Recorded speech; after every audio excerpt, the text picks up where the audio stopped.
Ողջույն, Ռեալ Պոլիտիկն է եթերում եւ այսօր մեր տաղավարում հյուրընկալել ենք հիմնադիր խորհրդարանի նախագահ Գարեգին Չուքազյանին։ Բարև ձեզ։ Բարև ձեզ։ Պարոն Չուքազյան, հունվարի 31-ի Բերձորի հայտնի իրադարձություններից հետո ավելի սառը պիտի ուզեի, որ քննարկեինք տեղի ունեցածը։ Ի վերջո հիմնական հարցերը, որոնք քննարկվում են եւ դիսկուրսի առարկա են դարձել։ Եթե հանրագումարի բերենք, հիմնական հարցն է ինչու որոշում կայացվեց այնուամենայնիվ գնալ Ղարաբաղ եւ արդյոք Հայաստանում ռեժիմի փոփոխությունը պետք էր սկսել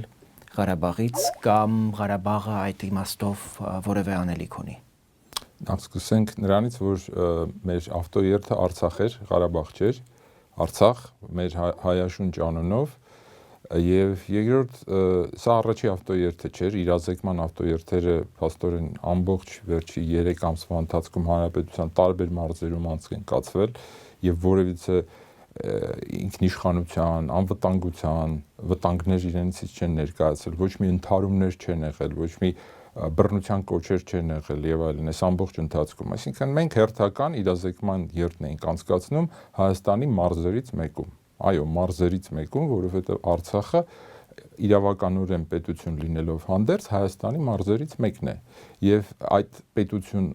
որ ստեղծվեց ոչ թե նպատակով, որ հակադրվի Հայաստանի Հանրապետությանը, այլ դա ժամանակավոր տակտիկական լուծում էր, որովհետեւ ի վերջո այս երկու պետությունները մոտենային, միավորվեին միջազգային իրավունքի ինչ-ինչ պայմանների պարագայում։ Դա ճիշտ էր, սխալ էր, այդ որոշումը դա առանձին խոսակցության հարց է, այսօր ես չէի ուզենա դա շոշափել, բայց փաստորեն մենք դա արել էինք միավորումը ապահովելու համար։ Իսկ ստացվում է այնպես, որ դա դառնում է խոչընդոտ միավորման եւ տարանջատման հիմք է դառնում, այսինքն հատկապես օրինակ այդ փաստը, որ դուք հայտարարել եք, որ դուք Հայաստանի մարզերից մեկն եք մեկնում, Ղարաբաղցիների ինքնասիրությունը վիրավորվել էր։ Ես նորից ասեմ, ես նախընտրում եմ Արցախաբնակ հայություն խոսքը եւ չեմ տարանջատում հայաստանցիներ, ղարաբաղցիներ, չկա այդպիսի բան։ Ղարաբաղցի առհասարակ բառը սխալ արտահայտություն, դա Արցախաբնակ հայություն է եւ Հայաստանի հետ Հայաստանում ապրող բնակչություն է։ Ղարաբաղ ասած Արցախն է, Արցախը Հայաստան է։ Սա անվիճելի ակսիոմ պիտի լինի բոլորի համար։ Ես կարծում եմ մեր այս երթի ամենագլխավոր արդյունքը եղավ այն, որ նորից այդ հարցը բարձրացավ։ Արդյոք մենք հայությունը վերջի 25 տարիներին իր ամբողջ պայքարը գիտակցում է, թե ինչ է արել, թե չի գիտակցում։ Եվ Արցախ գնալով մենք ոչ թե մեր սկսում էինք ինչ-որ բան, այլ դա մեր հերթական փուլն է եւ իրազեկման հերթական փուլն է եւ մենք հաջողությամբ իրազեկեցինք թե Արցախի բնակիչներին, թե Հայաստանի Հանրապետության բնակիչներին, թե Սփյուռքի բնակիչներին, թե ինչ արտակարգ իրավիճակում է գտնվում Հայաստանը։ Այսինքն դուք կարծում եք, որ այնուամենայնիվ նպատակին հասել եք։ Մեր նպատակը իրազեկումն էր։ Հիմա այստեղ եղավ շոկային իրազեկում, որովհետև եղավ շոկային թերապիա, շոկային ահաբեկչություն եղավ եւ շոկային իրազեկում տեղի ունեցավ։ Մենք մտադիր չէինք շոկային ձևով անել։ Լեռնային Ղարաբաղի Հանրապետության մամլո խոսնակը ասում է, որ մենք չենք ընտրել Սերժ Սարգսյանին եւ Արցախի ժողովուրդը այդ ընտրությունների հետ չի առնչվում, ինչ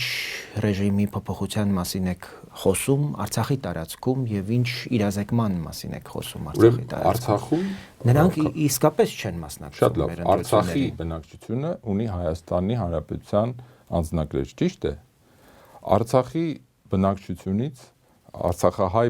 ուրեմն հայությունից եղել են ղեկավարներ, որոնք Հայաստանում ամենաբարձր պաշտոններ են զբաղեցնում եւ զբաղեցրել։ Ուրեմն այս ամբողջը իրականություն է, այստեղ ոչ պետք չի, այսպես ասած, ձևեր թափել, թե մենք չգիտենք, թե ինչի համար է Արցախի Հանրապետությունը հռչակվել։ Դա միջազգային իրավունքի այլ պայմաններից ելնելով այդպիսի որոշում կատարվեց։ Միջազգային այն իրավիճակում, որ ստեղծվել էր 90-ական թվականներին։ Ստատուս քվոն այսօր ամբողջ տարածաշրջանում փոխվում է։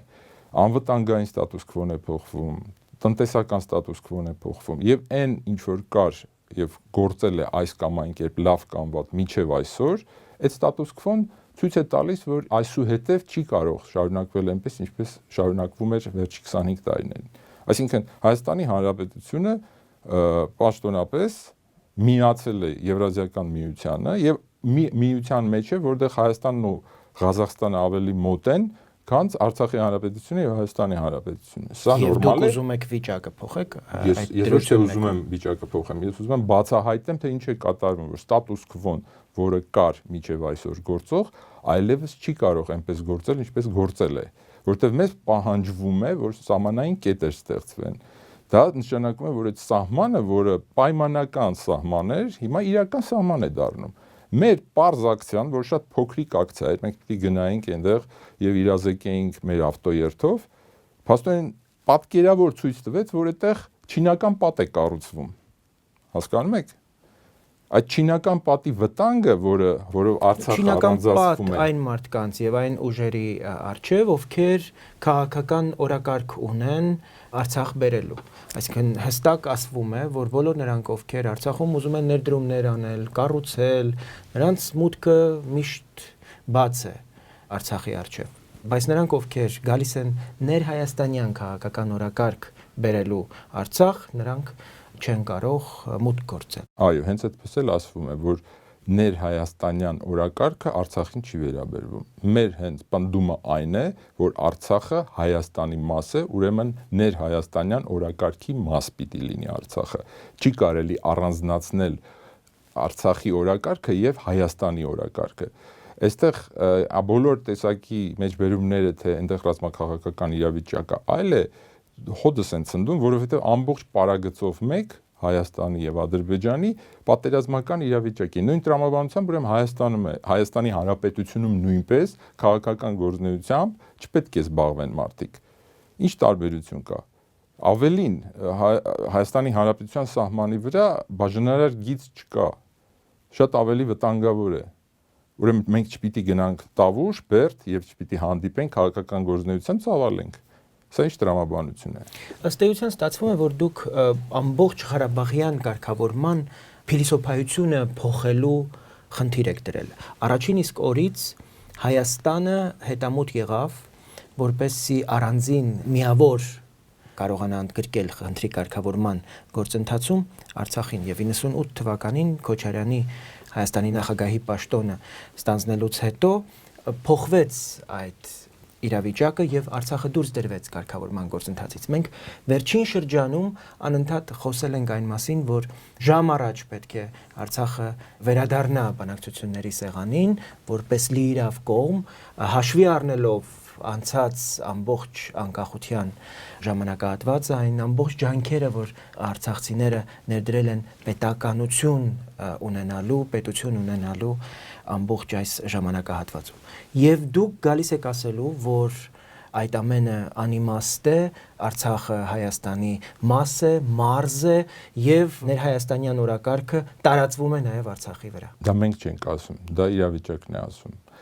Սեպտեմբեր 3-ից հետո ստեղծված իրավիճակը առավել եւս հունվարի 2-ից հետո, երբ որովհետեւ վերջին 1.5 տարվա ընթացքում տարածաշրջանում, այո աշխարհում նոր իրավիճակ է ստեղծվել։ Այն իրավիճակը, որ կար մինչև սեպտեմբեր 3, այսօր գոյություն չունի։ Երբ որ մեզ Նազարբաևը ասում է ամբողջ մեր ժողովրդին, ասում է, որ Արցախը առանձին է, Հայաստանի Հանրապետությունը առանձին է եւ մենք չենք ճանաչում եւ մենք ճանաչում ենք Հայաստանի Հանրապետության սահմանները, որով մտնում է Եվրազիական միություն ՄԱԿ-ի սահմաններով, հա, դա նոր իրավիճակ է ստեղծում մեր համար։ Մենք չենք ստեղծում, մենք պիտի արձագանքում ենք այդ իրավիճակին, որտեղ մենք ասում ենք, որ դրանից հետո այդ պայմանական սահմանը դառնալու է չինական պատ։ Եվ դառնում է, մեր աչքի առաջ է դառնում։ Մենք պատկերավոր, շոկային ձևով դա երևաց։ Սա է, մենք դրա մասին խոսում ենք, բայց մեզ հնարավորություն չէին տալիս, որովհետեւ մենք սա մասսայական միջոցներով խոսեինք, հասցնեինք իրազեկենք մեր գաղափարները։ Եվ ի վերջո ինչու այդ գաղափարը պիտի չիրազեկվեր մեր հանրապետության ողջ բնակչությունը, ինչու՞ չէ նաև ամբողջ հայությունը, որ այսպիսի վտանգ է սպառնում։ Չէ, քաղաքական օրակարգը փոխվել է։ Եվ մենք տվյալ դեպքում մեր կառույցը քաղաքական իր առջև դրել է նպատակ իր գաղափարները տարածել եւ սկսել այդ բանավեճ ամբողջ հայության շրջանում, թե ինչ է կատարվում։ Իսկ եթե վաղը ներողություն, ինչ որ մեկը, ինչպես սեպտեմբերի 3-ին վաղը հայտարարի, որ այսուհետև Արցախը պիտի դառնա այս կամ այն պետության մաս, որն է լինելու են դիմադրող ուժը Արցախում եւ Հայաստանի Հանրապետությունում, որ դրա դեմը պետք է առնի։ Եթե մեր ազատ խոսքը սահմանափակվում է, ազատ տեղաշարժը սահմանափակվում է։ Ազատ խոսքը առաջին օրը չի, որ սահմանափակվում է Արցախում։ Ըստ էության մենք հիմա մենք ուրիշ վիճակում ենք։ Եթե ինչ-որ ժամանակ կար որոշակի ստաբիլություն, այդ ստաբիլությունը վերացել է եւ երկար ժամանակով է անկայունացել աշխարհը։ Տեսեք, հիմա կայունություն չկա ոչ միտեղ։ Անկամ Փարիզում չկա այդ վտանգը տարածված է ամենուր։ Այդ ահաբեկչությունը Հայաստան է մտել Գյումրիով։ Ահաբեկչություն է կատարվում մեր տներում։ Վտանգը թե որտեղից է եկել դեռևս պարզ չի, չէ՞, բայց կա այդ վտանգը շրջում է մեր մեջ։ Ուրեմն մենք պիտի զգոն լինենք, մենք պիտի արթնանանք թմբիրից եւ հասկանանք, որ այստեղ նոր իրավիճակ է առաջացել։ Ով պիտի դրա մասին խոսի։ Ինչ որ մեկը պիտի խոսի, մենք ենք խոսում։ Կլինեն ուրիշ ուժեր, հիմա շատերը արդեն խոսում են, մենակ մենք չենք խոսում, որ բոլորի համար ակնհայտ դարձավ, որ չինական պատ է կառուցվում։ Ինչ որ մեկը որոշում է, թե ով պիտի զբաղվի քաղաքականությամբ Արցախում եւ Հայաստանում։ Իսկ ում է տրվել այդ մենաշնորհը, որ պիտի իրենք որոշում կայացնեն։ Ինչ որ ռեժիմի մաս, որը գավառային իշխանություն է իրենք։ Դուք հաստորեն տեղյակ եք, որ Արցախում արդեն տրամադրություններ կան ավտոերթի վերաբերյալ եւ ձեզ զգուշացվել է քանիցս, որ թե դեկտեմբերին, երբ դուք պատրաստում եք առաջին անգամ ավտոերթ իրականացնել դեպի Արցախ եւ թե այս վերջին ձեր նախաձեռնությունից առաջ գիտեք, որ նաեւ հանրության շրջանում բավական այսպես նեգատիվ տրամադրություններ են սերմանվել ձեր նախաձեռնության առնչությամբ։ Ընդհուպ միջև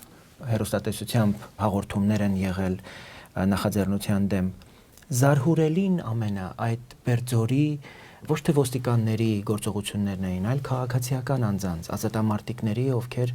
եկել էին փաստորեն դաս տալու բոլոր նրանց, ովքեր կխարխլեն Արցախի անդորը, այսպես ասած։ Այ դուք մեկնում եք իմանալով հանդերձ, որ կարող է նման բան տեղի ունենալ եւ ձեզ հետ վերցրել եք երեխաներին եւ կանանց։ Ինչու։ Սկսենք նրանից, որ հիմնադիր խորհրդարանը դա քաղաքական կառույց է։ Քաղաքական կառույցը պիտի հասկանա, իր առջև հստակ դնի քաղաքական նպատակներ։ Մենք գնում էինք Արցախ, որտեղ մեզ այնտեղ սպասողներ կային եւ դիմավորողներ կային, որոնց նույնպես ուրեմն ծեծեցին, չէ՞, դիմավորողներ։ Այսինքն մենք գնացել ենք մեր տուն։ Մենք իրավունք ունենք մեր տուն գնալու։ Հատկապես ես նկատում եմ այն մարդկանց, ովքեր լեգենդար անուններ ունեն Արցախի ազատագրական պայքարում, չէ՞։ Իրենք իրենց տունն են գնում եւ իրենց տուն գնալուց իրավունք ունեն իրենց երեխաներին եւ կանանց տանելու։ Ոչ ոք իրավունք չունի թույլ չտալու, որպեսզի մարդը իր տուն գնա իր կնոջ եւ երեխայի հետ։ Եվ եթե ինչ որ մեկը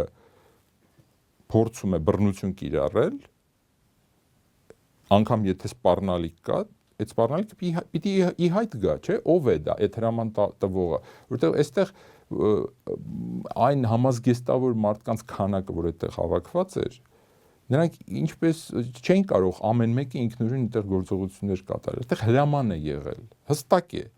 այդքան համազգեստավոր մարդ չէր կարող ինքնուրույն որոշում կայացնել, գար այդտեղ հավաքվել, եւ եթե ինքնուրույն էր կարացրել, ուրեմն պիտի պատժվեն, ճիշտ է,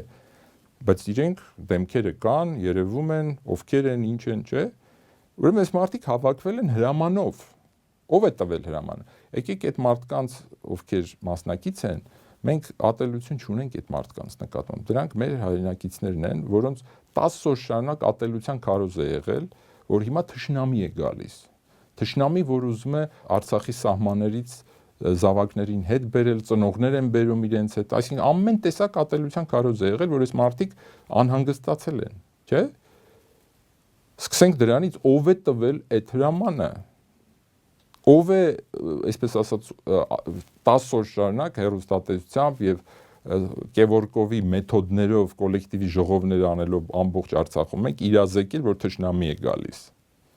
Այդ հարցին պատասխանենք, հետո դրանից հետո հասկանանք, թե ժողովուրդը ինչի հավաքվեց այդտեղ։ Հնարավորություն տվել են արդյոք ներողություն։ Արդյոք մենք հնարավորություն տվել ենք, որ այդ մարդկանց հետ, ովքեր հավաքվել էին, պարզ խոսակցություն լիներ։ Դա մենք ինչու ենք գալիս Արցախ եւ ինչու չպիտի գայինք առհասարակ։ Ես ձեզ հարցնում եմ, Արցախը մեր տունն է, թե տունը չի։ Ինչ տարբերություն որևիցե տեղ գնալու եւ Արցախ գնալու միջեւ։ Եթե կա տարբերություն, то ինչ որ մեկը բացատրի ինչն է տարբերությունը, որտեղ այդտեղ պատերազմական վիճակ է, իսկ Հայաստանում պատերազմական վիճակ չկա։ Եթե ինչ ուժեր որոշել են, որ պատանդի կարգավիճակում պահեն Արցախը եւ դրանով Հայաստանը պատանդի կարգավիճակում պահեն, այդ ուժերը պիտի ի հայտ գան։ Այո, իրենք չերևացող են այս պահին, բայց Երևան են գալու։ Երևան են գալու հստակ։ Պիտի պատասխան տան արվածի համար։ Հստակ է դա։ Անդրադառնում եք, որ այս ավտոերթի ելքով ինչ որ իմաստով ավելի է խզվում կապը Հայաստանի եւ Արցախի միջեւ եւ ավելի ենք մենք օտարվում իրարից։ Եվ արժեր արդյոք շատ լավ իմանալով ելքը, որ կարող է նման բան տեղի ունենալ, այնուամենայնիվ գնալ Արցախ։ Ուրեմն չեք կարծում, եթե մարդիկ իրենց երեխաներին եւ մանկահասակ երեխաներին, կանանց իրենց հետ վերցնում են, իրենք պատկերացնում են, որ այդպիսի ելք պիտի ունենա ամեն ինչ։ Ձեզ թվում է, որ այդպիսի ելքը կանխատեսված դեպքում կարելի է ընտանիքներով գնալ, եւ կարելի է կանխատեսել, որ բայց մենք հստակորեն բացահայտում ենք մեր համար նոր երևույթ, որը մինչև այդ չգիտեինք, չէ՞։ Նորություն կա, այս ամբողջի մեջ մի նոր բան է ի հայտ եկել, բացահայտվել է մի նոր ուժ, չէ՞։ Այդ ուժը չկար, մինչև այդ օրը մենք չգիտեինք, որ նման ուժ գոյություն ունի, որ նման խնդիր է դրված զրոյացնել, վերաֆորմատավորել ամբողջ պատմությունը Արցախյան շարժման, հիմնադիրներից սկսած մինչև հերոսներ, զրոյին հավասարացնել իրենց հեղինակությունը եւ նոր պատմություն սկսել Արցախի։ Ինչու հանկարծ այդ ուժը հիմա հայտնվեց։ Ինչու մինչև հիմա իրանց զգացնել չէր տվել։ Ուրեմն ինչ որ մի բան է կատարվում, չէ՞։ Մեր շուրջը։ Լավ, այդ ուժերը որքանով են ընդհանրապես առնչվում Հայաստանին եւ ընդհանուր տեսակետ կա, որ հրամանը արձակվել է Հայաստանից, ծեծելու հրաման չէր կարող տալ Բակո Սահակյանը, այն Հայաստանի իշխանությունների ուրեմն գործելավոճն է եւ այդ ուժերը գործել են Երևանի հրահանգով։ Որքանով է այս իրավիճակը ընդհանրապես առնչում նաեւ տարածաշրջանային գործընթացների հետ, որտեղ դուք խոսում եք ռեգիոնալ աշխարհակահաղական փոփոխությունների մասին, որում փաստորեն նաեւ տեսնում եք Ղարաբաղի ստատուս քոյի փոփոխության արդեն նշաններ։ Այո, մենք մինչև վերջերս ունեինք նոր գաղութային ադմինիստրացիա Հայաստանում, որը երկիրը որպես նոր գաղութային երկիր պահում էր։ Հիմա ստատուսը սկսում է փոխվել, այսինքն փոխվում է գաղութային ադմինիստրացիայի ստատուսի, այսինքն այն ռեժիմը, որ գոյություն ունի Հայաստան, որը անգամ սուկ հայտարարելու իրավունք չունի իր երկրում, դա գաղութային ադմինիստրացիա է եւ իր բաժանմունքը Արցախում բնականաբար Բակո Սահակյանի ռեժիմն է, ենթառեժիմի կարելի ասել։ Մենք ունենք այսպիսի իրավիճակ եւ այստեղ եթե դուք ավելի գլոբալ փորձեք նայել, կտեսնեք, որ շատ հստակ հին այն պայքարը, այն դարերով տարված պայքարը, որ եղել է Թուրանի եւ Իրանի միջև, նույն պայքարն է, այսինքն ով է վերահսկում այդ սահմանը։ Ով է վերահսկում։ Մեզ հստակ ասում են, որ Մեղրիից միջև Հորադիս հատվածը սահմանի, որը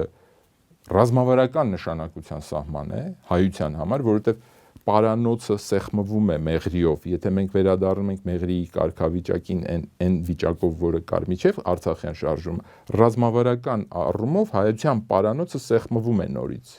Մենք լայնացրել էինք, չէ՞, վտանգը հեռացրել էինք։ Հիմա մեզ ասում են, որ ձեր գործը չի դա։ Այստեղ ուրիշ ուժ կա եւ հայաստանցիները չպիտի խառնվեն դրան։ Ինչպես չպիտի խառնվեն։ դա հայության ճակատագիրն է։ Եթե մենք կորցնենք վերահսկողությունը այդ սահմանի նկատմամբ, դա ոչ միայն Արցախն է վտանգվում եւ օտարվում Հայաստանից, այլ ամբողջ հայությունը սեղմվում է Թուրանի օղակով։ Նորից մոտենում է այդ օղակը, մեր սկսում են խեղդել մեզ։ Մենք պիտի հստակ հասկանանք, չէ՞ ինչ է կատարվում։ Եվ ասողը ասել է, Ալմատայում ասել է դրա մասին եւ պատասխան չի ստացել։ Եթե այն մարդը, որը ի պաշտոն է պիտի պատասխան տար, չի պատասխանում, ուրեմն հայ ժողովուրդը կպատասխանի։ Հայ ժողովուրդը հազարամյակներ շարունակ ապրել է Իրանի եւ Թուրանի պայքարի պայմաններում եւ գոյատևել է։ Հիմա նորից Թուրանը գլուխ է բարձրացնում, նոր ձևերով, կարևոր չի ինչ անունով կբարձրանա։ Չէ՞։ Անունները կարող են տարբեր լինել։ Նազարբայևը հստակ հղում է արել եւ պատասխան չի ստացել։ Հետո լսել ենք, որ Արցախը Հայաստան չի։ Հիմա ով պիտի ասի, որ Արցախը Հայաստան է եւ ինչ գործողություններով։ Մենք խաղաղ գործողություններով եւ մեր անհնազանդությունը քաղաքացիական հենց այդպես էլ արտահայտվել է։ Առանց բռնության չկա որևիցե առիթ եթե լիներ, իրենք ցույց կտային դա, որովհետեւ ամբողջությամբ նկարահանվել է։ Մեր կամերաները ոչնչացվել են, բայց բարեբախտաբար մեքենաներում կային այլ գրանցող սարքեր, այդ դրանցով պատկերը հստակ երևում է։ Ինչ է տեղի ունեցել։ Եթե մենք սադրել ենք ինչ-որ բախում, խնդրեմ ցույց տվեք։ Իսկ եթե սադրիչները ուրիշ են, ուրեմն դրանով բացահայտվել է խզումը, որը տեղի է ունենում, ոչ թե մենք ենք խզում ստեղծել։ Հակառակը մենք նորից բազմիցս ասում ենք եւ գնում էինք նախապես հայտարարելով, որ մենք մեր տուն ենք գնում, մեր երեխաներով եւ մեր կանանցով։ Եթե այն ուժը, որը բացահայտվել է, ցույց է տալիս, որ խզում է ինքը ստեղծում, ուրեմն մենք պիտի գիտակցենք ազգովին, որ ինչ որ ուժ կա եւ դա բռնի ուժ է, որը բռնի իր ուժով փորձում է մեզ տարանջատել։ Ապազգային ուժ է։ Եվ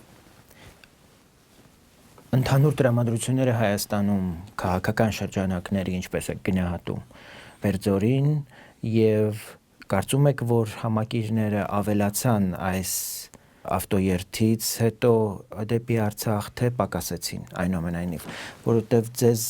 աջակցություն է հարկավոր, այս պահին առավել քան երբեք դուք պիտի տեսնեք, թե ինչ ուժեր ունեք։ Տեսեք,